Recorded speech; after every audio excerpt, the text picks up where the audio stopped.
John Murray in the late 1700s.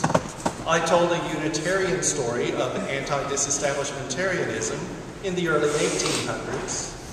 And we have shared a humanist story of the Humanist Manifesto of 1933. I think I should also let you know something about the story I live in the 21st century. Here I am in my home congregation, my first time in this pulpit since I graduated from theological school. In one way, I feel a bit like Elmer Gantry of all characters, the hypocritical evangelical hero of Sinclair Lewis's 1927 novel, who didn't tell his listeners that the eloquent words of his saving sermon were based on the oratory of the great agnostic Robert Ingersoll. I can tell you that Elmer Gantry is the first novel I read after graduating. But it's up to you to decide whether I was reading the story for inspiration or as a warning of what the religion business can do to a person. On the day of his ordination, according to the novel, Elmer Gantry was able now to face any audience, Lewis wrote, and to discourse authoritatively on any subject whatever, for any given time to the second, without trembling and without any errors of speech beyond an infrequent ain't or he don't. He had an elegant vocabulary. He knew 18 synonyms for sin, half of them very long and impressive, and the others very short and explosive and minatory being one of his own best words, constantly useful in terrifying the as yet imaginary horde of sinners gathered before him. That almost draws a parallel to preaching on the word anti-disestablishmentarianism, doesn't it? But I'm not here in an Elmer Gantry guise. I don't bring elegant words about the morning star and the evening star and how they shine on love. What I bring today is the concept that we are our stories. Our stories shape our theology, and our stories illustrate our religion. What I discovered about story, first in my seminary studies and then solidly experienced in my work as a minister and chaplain, was that our stories are central to our persons and our religions. To ask someone, what's your story? Or to tell a story to that person is a way to put us together in a setting so it's not so much me versus the other, but us side by side, sharing in the stories we live. It's a person-to-person connection that can get past barriers of difference. I also learned that there are times when the best ministry is not to tell a story, but just to be present. Even sometimes when I've gone through exactly what the person I'm with is facing. And in that silence, I confirm that my ministry there is that it's not about me. The priest and religious author Henry Nouwen writes, "A minister who talks in the pulpit about his own personal problems is of no help to his congregation, for no suffering human being is helped by someone who tells him that he has the same problem." Remarks such as, "Don't worry because I suffer from the same depression, confusion, and anxiety as you do," help no one. This spiritual exhibitionism adds little faith to little faith and creates narrow-mindedness instead of new perspectives. Open wounds stink and do not heal, Nouwen writes. Making one's own wounds a source of healing, therefore, does not call for a sharing of superficial personal pains, but for a constant willingness to see one's own pain and suffering as rising from the depth of the human condition which all people share. As many of you know, I have been through a lot recently, with a health crisis and unemployment especially, and I have found myself on the slow track to ordination as a Unitarian Universalist minister. My wounds are not unique. There's a commonality that I can share or just keep quiet about and know we're bonded by our wounds. Not to say I've been there too, and not to say, look how much I've improved, but to be with one another, to have empathy and compassion from my own experience, and to help the other if I can. When I was in seminary, I was introduced to the concept of the wounded healer, which Henry Nouwen wrote about in the 1970s.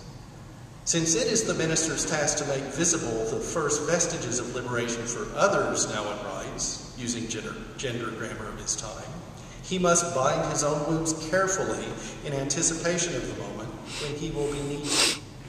He is called to be the wounded healer, the one who must look after his own wounds, but at the same time be prepared to heal the wounds of others.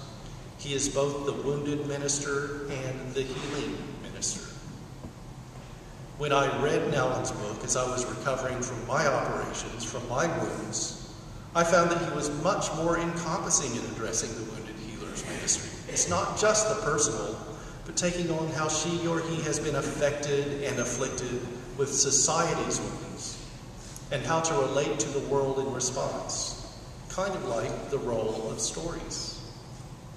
After Nouwen, I came across psychologist Arthur Frank's book, The Wounded Storyteller.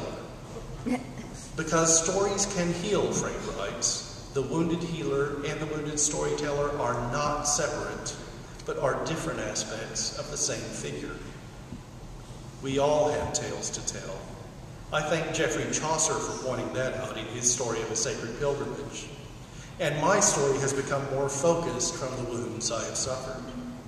Arthur Frank states, the wound is a source of stories, as it opens both in and out. In order to hear the story of the other people's suffering, and out, in order to tell its own story. Listening and telling are phases of healing. The healer and the storyteller are one. The sufferer is made whole in hearing the other's story that is also hers, and in having her own story not just be listened to, but heard as if it were the listener's own, which it is. The illusion of being lost is overcome. As my ministry has been finding its foundation, I've come to emphasize the importance of story to people and to religion. It's important that we find and live our stories. I have been preaching about stories as well as telling a few, and I've been listening to the stories of people I meet. Yes, I'm wounded. We all are. Our wounds and our suffering are one way we relate to one another. Our turning to religion, whether looking outward to a higher power, looking across to our fellow humans, or looking inward to essence and soul, is one way to seek strength in the face of our suffering. We look for healing. We look for empathy from others. We look for patience. We look for good news, for gospel. We relate, telling our stories and hearing the stories of others. The stories that our wounds can tell can testify to make the world a better place and try to make the people in it well. Our wounds can heal. The best example today of healing through story is the It Gets Better project on YouTube. An effort for those in the bisexual, gay, lesbian, and transgender community and their allies to make videos stating how their lives have gotten better since the days of teen angst, when they were the object of bullying, and when, as youths, they feared not being accepted because they're different from the mainstream. From the first video recorded by alternative newspaper editor Dan Savage and his husband, to the recent recording by ally Barack Obama, and including entries from Unitarian Universalists, the stories, some of wounds suffered and healed, others of honor and acceptance, inspire more than BGLT teens. This project to combat teen suicide is religious education at its finest, even with it coming from the secular sphere, for it's all about people coming together to help those who will come after us. It does get better. Discover your own religious stories and the stories that are ours. Think about once upon a time in your life. Once upon a time has much more promise to me than in the beginning God, or in the beginning was the Word. Once upon a time gives an infinity of possible stories, not the definite statement of scriptural declaration.